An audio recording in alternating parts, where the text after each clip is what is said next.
Assalamualaikum warahmatullahi wabarakatuh. Saya Syifa Rahmadani dengan NPM 202012500603 ingin mempresentasikan tentang pendidikan sebagai suatu sistem.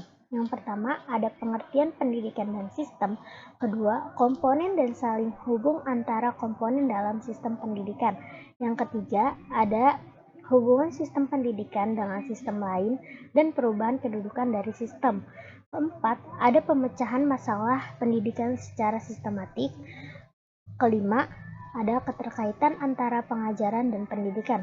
Keenam, ada pendidikan prajabatan atau bisa disebut pre-service education dan pendidikan dalam jabatan atau in-service education. Dan yang terakhir, ada pendidikan formal, informal, dan non-formal sebagai suatu sistem. Pengertian pendidikan dan sistem. Pendidikan merupakan suatu sistem yang mempunyai unsur-unsur sasaran pendidikan, peserta didik, pengelola pendidikan, struktur, kurikulum, dan peralatan atau fasilitas. Pendidikan merupakan suatu hal yang tidak dapat dipisahkan dari kehidupan manusia. Pendidikan menduduki posisi penting dalam pembangunan suatu bangsa. Sistem menurut Tatang Amirin merupakan himpunan komponen yang saling berkaitan yang bersama-sama berfungsi untuk mencapai suatu tujuan. Sistem berasal dari bahasa Yunani, yaitu sistema, yang berarti sehimpunan bagan atau komponen yang saling berhubungan secara teratur dan merupakan suatu keseluruhan. Istilah sistem adalah suatu konsep yang abstrak.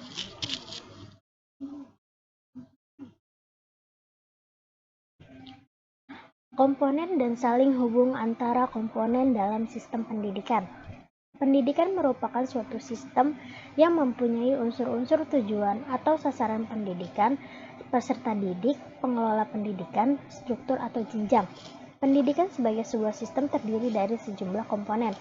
Komponen merupakan bagian yang ada dalam suatu sistem yang melakukan atau memainkan fungsi tertentu dalam rangka mencapai tujuan sistem. Komponen sistem juga merupakan subsistem dari suatu sistem yang lebih besar atau setiap sistem terdiri dari sub-subsistem. Namun demikian, menurut fungsinya, tidak semua komponen sistem tersebut memiliki hubungan langsung dengan komponen yang lain. Dapat dikatakan bahwa dalam suatu sistem ada komponen sistem integral dan komponen sistem tidak integral.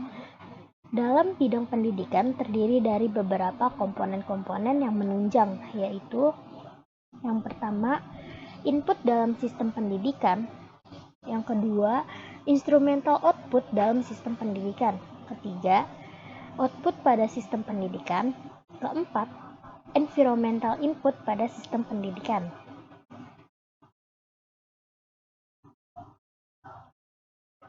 Input pada sistem pendidikan. Siswa baru merupakan masukan mentah atau raw input yang akan diproses menjadi tamatan atau output. Siswa berstatus sebagai subjek didik karena siswa adalah subjek atau pribadi yang otonom yang ingin diakui keberadaannya dan ingin mengembangkan diri secara terus-menerus guna memecahkan masalah-masalah hidup yang dijumpai sepanjang hidupnya. Instrumental output pada sistem pendidikan. Yang pertama, ada prasarana dan sarana. Kedua, ada anggaran pendidikan. Ketiga, ada administrasi sekolah. Keempat, ada guru dan tenaga guru. Dan yang terakhir, ada kurikulum. Environmental input pada suatu sistem pendidikan. Corak budaya dan kondisi ekonomi masyarakat sekitar, kependudukan, politik dan keamanan negara merupakan faktor lingkungan atau masukan lingkungan yang secara langsung atau tidak langsung berpengaruh terhadap berperannya masukan instrumental dalam pemrosesan masukan mentah. Yang pertama, ada lingkungan sosial budaya, yaitu nilai-nilai sosial budaya yang hidup dan berkembang di sekitar lembaga pendidikan. Yang kedua, ada lingkungan ekonomi, yaitu kondisi ekonomi yang ada di sekitar lembaga pendidikan dan masyarakat sekitar. Yang ketiga ada lingkungan politik, yaitu keadaan politik yang terjadi pada daerah di mana lembaga pendidikan tersebut berdiri atau melaksanakan pendidikan.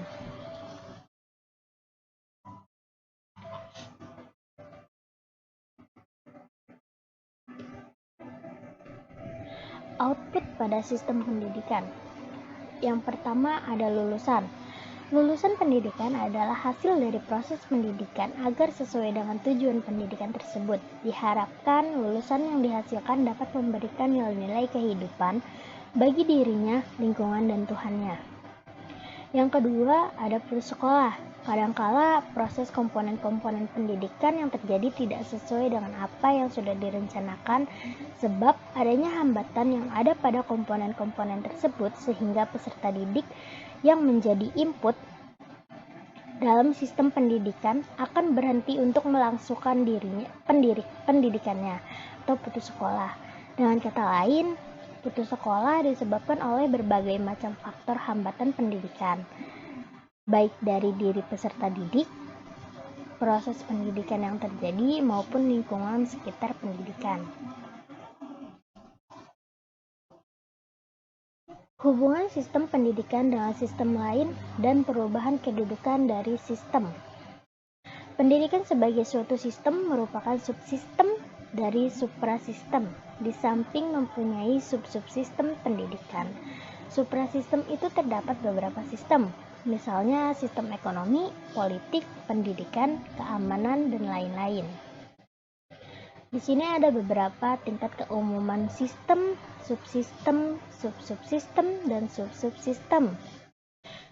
Di tingkat keumuman pertama, sistem sebagai pendidikan formal, subsistem sebagai sekolah menengah, subsistem sebagai kurikulum sekolah menengah, sub-subsistem sebagai kelompok mata pelajaran.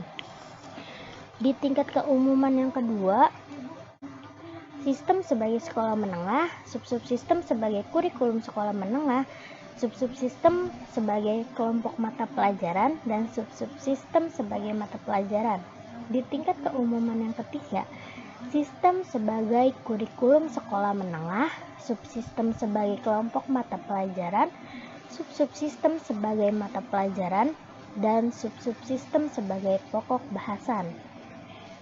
Dan di tingkat keumuman yang keempat, sistem sebagai kelompok mata pelajaran, subsistem sebagai mata pelajaran, sub-subsistem sebagai pokok bahasan, dan sub-subsistem sebagai sub-pokok bahasan. Pemecahan masalah pendidikan secara sistematik. Yang pertama, ada cara memandang sistem.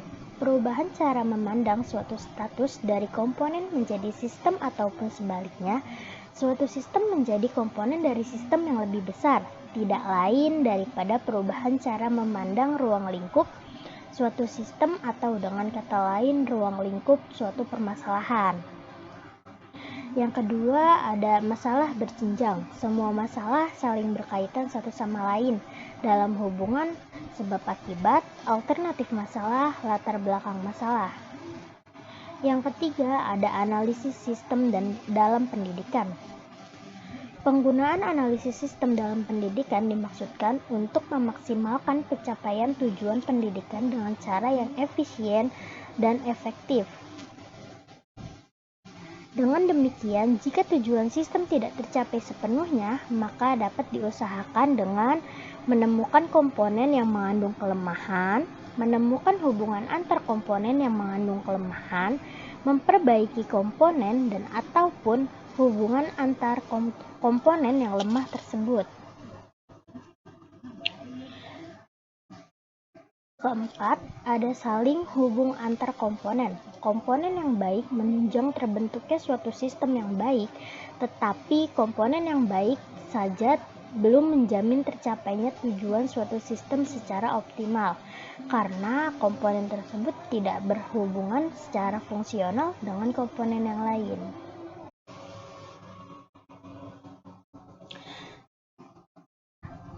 Kelima, hubungan sistem dengan suprasistem. Dalam ruang lingkup yang besar, sistem saling berhubungan dengan sistem yang lain. Sistem pendidikan hanya dapat terbina dan berkembang dengan baik apabila strategi pengembangannya mengindahkan pengembangan yang terjadi pada sistem-sistem lain. Sistem-sistem tersebut secara keseluruhan membentuk suprasistem sehingga pembangunan sistem pendidikan nasional atau sistem akan berhasil jika mengacu pada pembangunan nasional secara keseluruhan.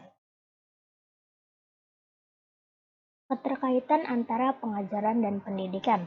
Yang pertama, pengajaran atau instruction meliputi beberapa pengertian, yaitu yang pertama lebih menekankan pada penguasaan wawasan dan pengetahuan tentang bidang atau program tertentu seperti pertanian dan kesehatan. Makan waktu relatif pendek. Metode lebih bersifat rasional, teknis, praktis. Pendidikan atau education lebih menekankan pada pembentukan manusianya atau penanaman sikap dan nilai-nilai. Makan waktu relatif panjang. Metode lebih bersifat rasional, teknis, praktis. Metode lebih bersifat psikologis dan pendekatan manusiawi.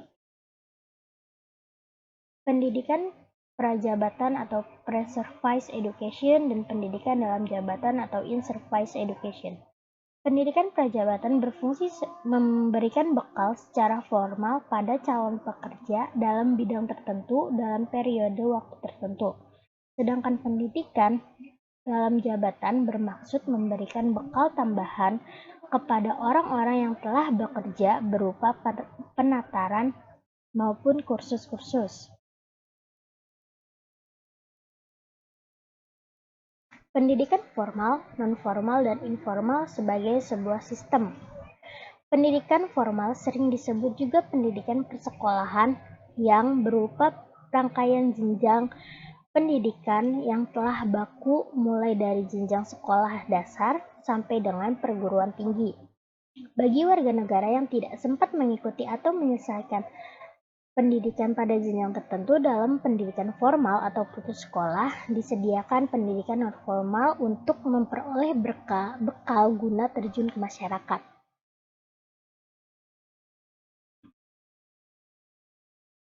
Hal-hal yang menjadi faktor pendorong perkembangan non-formal adalah semakin banyaknya jumlah angkatan muda yang tidak dapat melanjutkan sekolah, sedangkan mereka terdorong untuk memasuki lapangan kerja dengan harus memiliki keterampilan tertentu yang dipersyaratkan oleh lapangan kerja. Lapangan kerja, khususnya sektor swasta, mengalami perkembangan cukup pesat dan lebih pesat ketimbang perkembangan sektor pemerintah. Masing-masing lapangan kerja tersebut menuntut persyaratan-persyaratan khusus yang lazimnya belum dipersiapkan oleh pendidikan formal. Pendidikan informal sebagai suatu fase pendidikan yang berada di samping dan di dalam pendidikan formal dan non-formal sangat menunjang keduanya. Sebenarnya tidak sulit untuk dipahami karena sebagian besar waktu peserta didik adalah justru berada dalam ruang lingkup yang sifatnya informal. Kesimpulannya, pendidikan merupakan sistem terbuka di mana berjalannya sistem pendidikan tidak hanya dipengaruhi oleh faktor-faktor internal, melainkan juga sangat dipengaruhi oleh faktor-faktor eksternal sebagai suprasistemnya. Sebagai komponen dari sistem kehidupan yang bersifat makro, di samping harus mengikuti kemauan atau tekanan faktor-faktor yang ada di dalam sistem sendiri. Pendidikan harus mampu melakukan antisipasi terhadap arah gerak faktor-faktor luar atau suprasistemnya yang dapat menjadi dasar untuk mengadakan pembaharuan di dalam tubuh pendidikan itu sendiri. Sebagai suatu sistem, pendidikan memiliki komponen-komponen yang sangat kompleks dan saling terkait serta berelasi satu sama lain. Penggunaan analisis sistem merupakan cara yang tepat untuk memecahkan berbagai permasalahan pendidikan. Sarannya, hendaknya kita sebagai calon pendidik haruslah mengetahui bagaimana pendidikan sebagai suatu sistem tersebut. Dalam suatu sistem pendidikan terdapat masalah-masalah yang harus diselesaikan oleh pendidik. Pendidikan secara formal, informal, dan non-formal haruslah dimengerti dan dilaksanakan sesuai adanya. Terima kasih, mohon maaf jika banyak salah kata. Wassalamualaikum warahmatullahi wabarakatuh.